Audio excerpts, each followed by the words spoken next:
पे लड़ते हैं, उस पे लड़ने की क्षमता नहीं। प्रशासन क्या मनमानी करता है, आप हमको डराने का चाहते हैं। हम डरने वाले हैं जी, हम किसी से डरते हैं। एक नाला शुद्धिकरण को बनाना होगा हमें, प्रमुख साहब से कई बार बात हुई, लेकिन हम दोनों को योजनाओं से मिला वो नहीं बन सकता। अभी मिलता है 1100 रुपया, बगल में नेपाल कंट्री है, वो देते हैं वृद्धा 4000 रुपया। मिडिल स्कूल क्लास 6, 7, 8 इसमें 100% शिक्षक नहीं है। बताइए बच्चे कैसे पढ़ेंगे। बिहार बोर्ड में इंग्लिश सब्जेक्ट को कंपलसरी होना चाहिए। 2011 से पदस्थापित 1637 मदरसों के शिक्षकों को पूरे बिहार में सैलरी नहीं मिला। में उपस्थित आए हुए सभी प्रतिनिधिगण, सभी युवा साथी, सभी गार्जियन, सभी माँ बहने, सभी छात्र एवं छात्राएं, सभी को अस्सलाम वालेकुम रहमतुल्लाहि व बरकातहू। नमस्कार, आदाब, प्रणाम, जोहार। यात्रा की आज समाप्ति का आखिरी दिन धरना के माध्यम से आपके बीच पहुंचे हैं। आप सभी का बहुत बहुत शुक्रिया।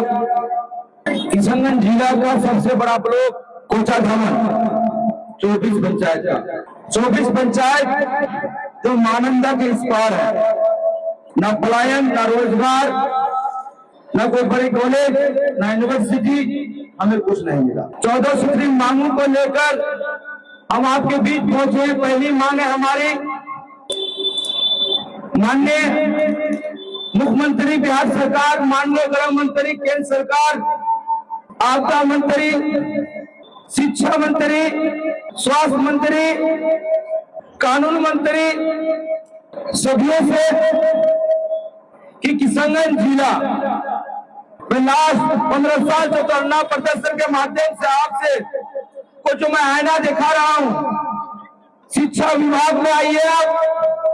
जब primary school, middle school, high school हम जब घूमने लगे, हमने देखा कि सब्जेक्ट बाय सब्जेक्ट टीचर नहीं है स्कूलों में। हिंदी का है तो उर्दू का नहीं, उर्दू है तो साइंस है तो सोशल नहीं। मिडिल स्कूल क्लास 6, 7, 8 इसमें 100% शिक्षक नहीं है। बताइए बच्चे कैसे पढ़ेंगे। स्कूल बने हैं, भवन बना है, लेकिन टीचर नहीं। एजुकेशन डिपार्टमेंट में, बिहार बोर्ड में इंग्लिश सब्जेक्ट को कंपलसरी होना चाहिए। रीजन क्या है? मैट्रिक के बाद छात्र एवं छात्राओं को पढ़ने में बहुत परेशानी होती है, कठिनाई का सामना करना पड़ता है। माननीय शिक्षा मंत्री जी, माननीय मुख्यमंत्री जी, आखिर किसके दबाव में बिहार में आप मदरसा बोर्ड को कमजोर करने का काम कर रहे हैं? आखिर क्यों? 2011 से पदस्थापित 1637 मदरसों के शिक्षकों को पूरे बिहार में सैलरी नहीं मिला। आखिर क्यों? ये पीओ से भी कम सैलरी है मदरसा के शिक्षकों का। बताइए, 1637 बिहार के जितने मदरसा है 2011 से नौकरी कर रहे हैं, लेकिन आज तक उसको सैलरी नहीं मिला। बहुत बड़ी बात है। राज्य सरकार मदरसा बोर्ड को क्यों कमजोर करना चाहती है? बगल में झारखंड, वो मदरसा के नाम पर पेंशन मिल रहा है, मदरसा के शिक्षकों को समान वेतन मिल रहा है, लेकिन झारखंड और बिहार में एक जगह था, बिहार अलग हुआ तो बिहार में कुछ नहीं। क्यों? हमारा सवाल है, हेल्थ डिपार्टमेंट में, स्वास्थ्य विभाग में, आप किशनगंज वाला बोर्ड में चले जाइए, एएमयू कैंपस ग्राउंड किया हुआ है, नवोदय स्कूल बना है, इंजीनियरिंग कॉलेज बना है, अर्रावाड़ी कॉलेज बना है। उस जोन में जितने भी जमीन है उसका रेशियो देखिए, इस जोन से ज्यादा वैल्यू है, बड़े बड़े कॉलेज है। लेकिन किशनगंज जिला का सबसे बड़ा कॉलेज कोचाधामन, लेकिन यहाँ पे कुछ नहीं। हमारी मांग है कि माननीय मुख्यमंत्री द्वारा जो हमें मेडिकल कॉलेज मिला है वो कोचाधामन के साथ साथ क्षेत्र के 10 पाटकीकला पंचायत में बने। रीजन क्या है कि सबसे ज्यादा बिहार सरकार की जमीन पाटकीकला पंचायत में है।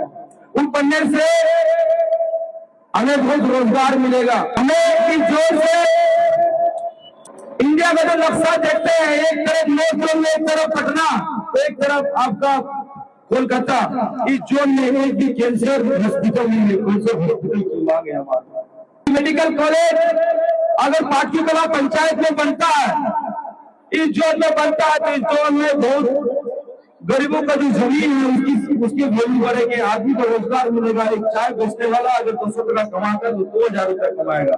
दिल्ली में देख रहे हैं आप, पटना एम्स देख रहे हैं, अपोलो देख रहे हैं, दिल्ली और चेन्नई का एक बड़ी चीज होती है मेडिकल कॉलेज, वो हमें इस जोन में चाहिए।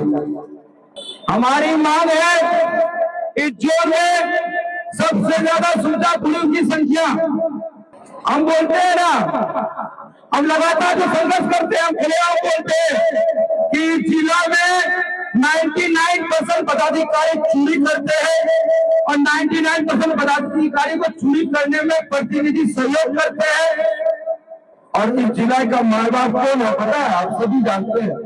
एक आदमी जो खगड़िया से आके एमजीएम जो कब्जा किया है ना, हम बोलते हैं ना 20 साल पहले पैदा होते तो सुरजापुरी का एमजीएम होता, यही इस जिला को चलाता है। हमारे विधायक, हमारे गार्जियन आपस में लड़ते हैं, उससे लड़ने की क्षमता नहीं। क्यों? इस जिला में कौन थाना प्रभारी क्या करेगा, कौन पदाधिकारी क्या करेगा, वो एमजीएम से चलता है। इस विधायक में विश्वास नहीं, आखिर क्यों? मैं खुद नसीब हूँ कि कोटा दामन जैसा सरजमीन पे मेरी पैदाइश हुई है।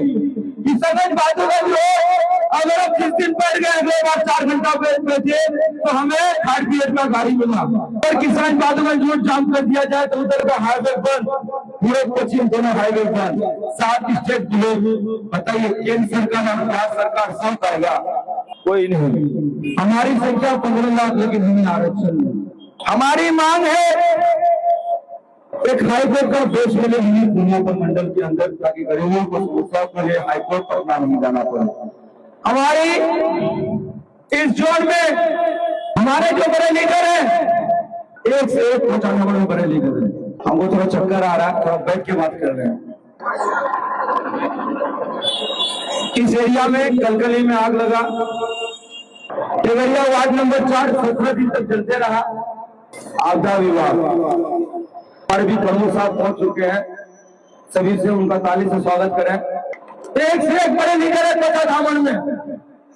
एक गरीब का घर जलता है, उस गरीब का घर बुझाने के लिए जो बड़ी गाड़ी होती है ना आग वाला, आग को बुझाने के लिए कोटा दामन 24 पंचायत सबसे बड़ा ब्लॉक, लेकिन हमें वो गाड़ी नहीं, हमें वो बड़ी गाड़ी चाहिए ताकि गरीब का घर में आग लगे तो उसका घर बुझाया जा सके।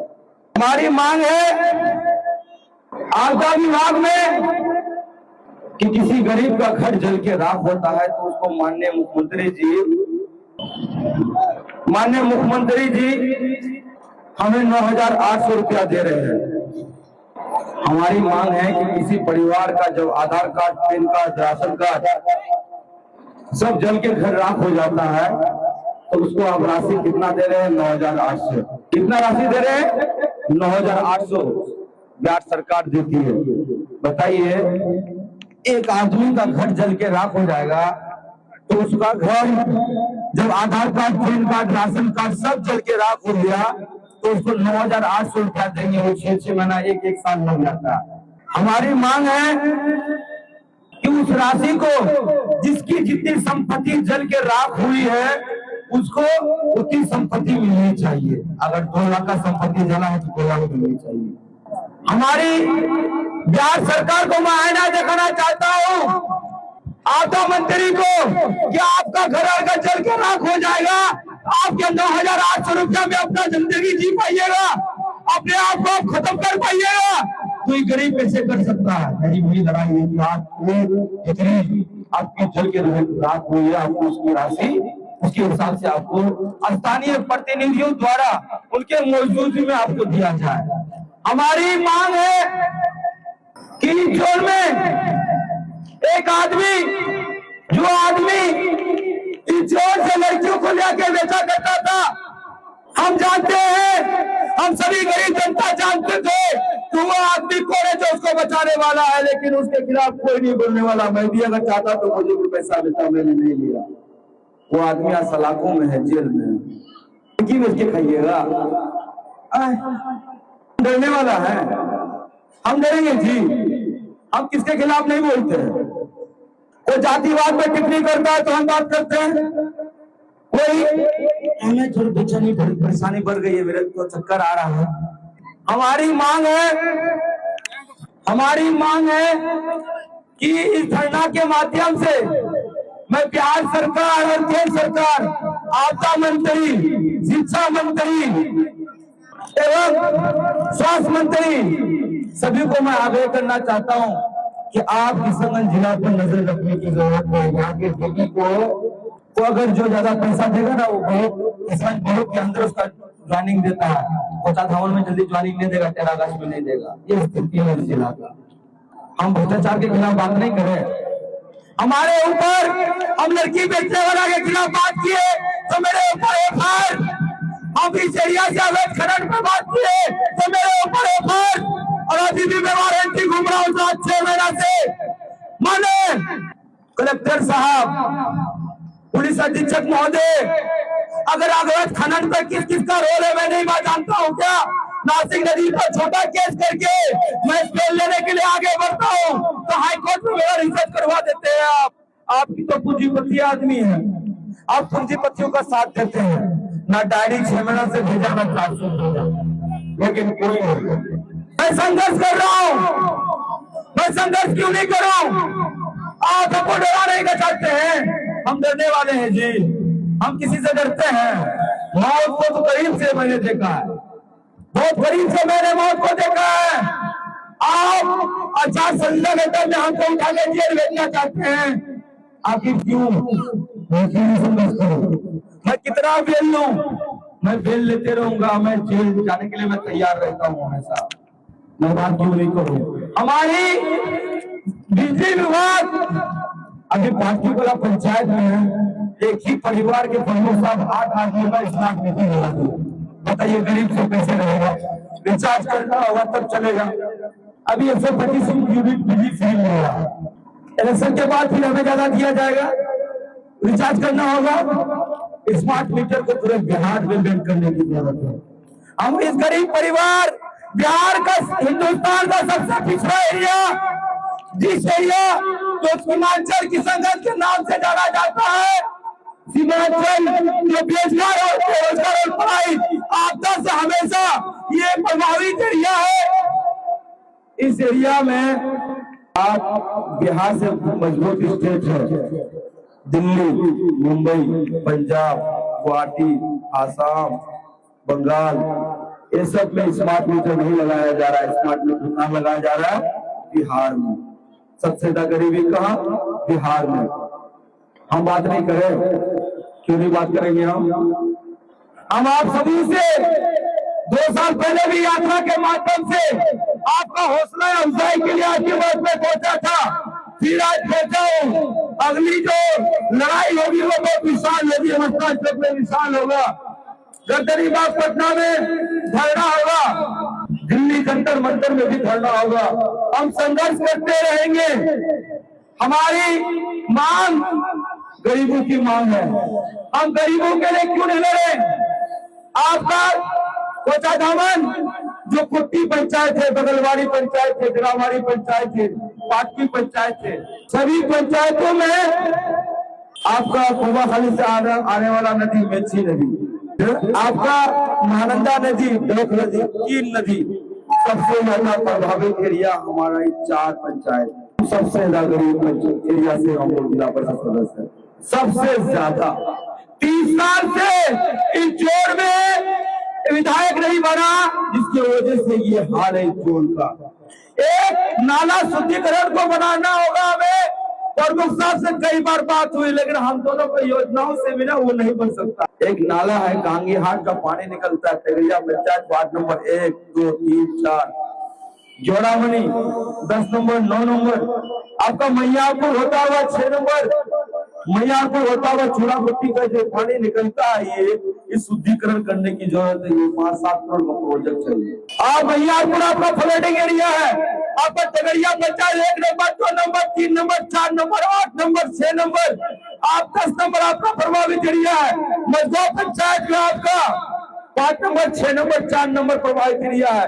इसमें नाला बना के शुद्धिकरण की जरूरत है। इस जोर में जब तक बड़े लीडर नहीं बनेंगे, 3 साल से रफीक साहब दादा के बाद कोई नहीं बना, इस जोर में कोई नहीं संघर्ष करने वाला आदमी मैं जानता हूँ ना। मैं 4 साल से गरीब के बीच रहता हूँ, मैं कहता हूँ ना कि गरीब की समस्या क्या है। मैं गरीब के बीच हमेशा रहता हूँ ना, कि अब क्यों नहीं बात करे। जब गरीब का घर में पानी घुसता है तो मैं देखता हूँ। मैं 4 घंटा जब कलकली में आग जलते रहा, खोते रहा, 4 घंटा तक जलते रहा, वहाँ कोई नहीं। मैं 4 घंटा तक खड़े रहा तो 4 गाड़ी 4 जगह से पहुंचा, बहादुरगंज से, किशनगंज से, आपका पचा धामन से, जियापुर से। चारों छोटी गाड़ी, बड़ी गाड़ी नहीं पहुंची। आखिर क्यों? गरीब को 500 रुपये 1000 रुपये देके मैं टिकट नहीं लूंगा, मैं वोट नहीं लूटा हूँ, मैं चुनाव नहीं लड़ता हूँ। गरीब मुझे भीख दिए है, मैं संघर्ष करता हूँ, मैं संघर्ष करना जानता हूँ। अब वृद्धा पेंशन, एक आदमी को पहले 400 रुपया वृद्धा पेंशन मिलता था, अभी मिलता है 1100 रुपया। बगल में नेपाल कंट्री है, वो देते हैं वृद्धा 4000 रुपया। माननीय मुख्यमंत्री जी, आपको 1100 रुपया देने से आप खा पाइएगा, आपका जिंदगी चलेगा। बहुत सारे ऐसे वृद्धाधारी हैं जिसका बेटा नहीं है, जिसका कोई नहीं है। ऐसे माँ है जिसका कोई नहीं है, उसको 1100 रुपया में खाना पीना दवाई हो जाएगा। हमारी मांग है कि कम से कम नेपाल अगर 4000 दे रही तो हम इंडिया को कम से कम 5000 देनी चाहिए और देना होगा। हमारी लड़ाई गरीबों की समस्या की लड़ाई है। हमारी लड़ाई इस जोन में प्रोग्रेस करना है। हमारी लड़ाई फ्लाइट रोजगार इस जोन के युवाओं को कैसे मिले, हमें वो लड़ाई है हमारी, ताकि जोन से कोई आदमी बाहर नहीं जा सके काम करने के लिए। हम लोग की जितने बड़े लीडर हैं, जो गार्जियन है, ये लोग तो आपस में लड़ते ही हैं, साथ साथ ये लोग वोट खाने के लिए नेता बने। बताइए, बहुत बड़ी बात है। कोचा धामन जैसे सर जमीन पर एक बड़े लीडर हैं, लेकिन एक आग बुझाने वाला, गरीब का घर बुझाने के लिए एक आग का गाड़ी नहीं है। बहुत बड़ी बात है। आखिर क्यों? क्योंकि आगे राकेश कुमार दास बड़े भाई हमारे बीबीगंज से वो बात करेंगे, प्रमुख साहब समाप्त करेंगे इस धरना को। हम आप सबों से, सभी गार्जियनों से मैं कहना चाहता हूं, आप अपने आप को पहचानिए, जात धर्म से ऊपर आइए, गरीब का समस्या का बात कीजिए। अपना हक मांगने के लिए आगे बढ़ना पड़ेगा, नहीं तो जरा हवा से वहरा भी बोले ठीक है। ये हाल है किशनगंज जिला का। हम लोग चुनाव चिन्ह में गाली देके वोट देते हैं, ये स्थिति है इस जिला का, जिसका फायदा उठाते हैं बाहर के आए हुए आदमी। प्रशासन क्या मनमानी करता है, कोई बोलने वाला नहीं। पदाधिकारी क्या मनमानी करते हैं, कोई बोलने वाला नहीं। बगल में एक लड़का को थाना में उल्टा के लटका के मारा गया, जिस तरह नासिक को मारा गया था। बताइए, इसके खिलाफ कोई बोलने वाला नहीं। सभी प्रशासन प्रतिनिधि जानते हैं कि उस लड़का को, जो युवा लड़का है, मजबूत लड़का है, उसको कौन थाना में मरवाया, क्यों? एमजीएम से तय होगा इस जिला में कौन राज करेगा। एमजीएम से तय होगा कि गरीब को वृद्धा कितना मिलेगा, तो आप ही दीजिए ना, देना होगा। विदाउट आपका पैरवी का, विदाउट आपके प्रतिनिधि का पैरवी का, विदाउट आपके गार्जियनों के आपको एमजीएम में ट्रीटमेंट नहीं हो सकता। ये हाल है जिला का, आज जिला का माय बाप है। हम तो कभी नहीं, हम तो हमेशा विरोध में बात किए, क्यों नहीं बात करें? हम तो संघर्ष कर रहे हैं। मैं इस धरना में आए हुए सभी का मैं शुक्रिया अदा करता हूं। हमारी सरकार को चेतावनी है कि हमारी मांगों को पूरा किया जाए। मेडिकल कॉलेज इस क्षेत्र में बने, जिससे हमारे पलायन और रोजगार को बढ़ोतरी मिलेगी। इसी बातों के साथ मैं अपने बातों को खत्म करता हूं। जय हिंद, जय भारत।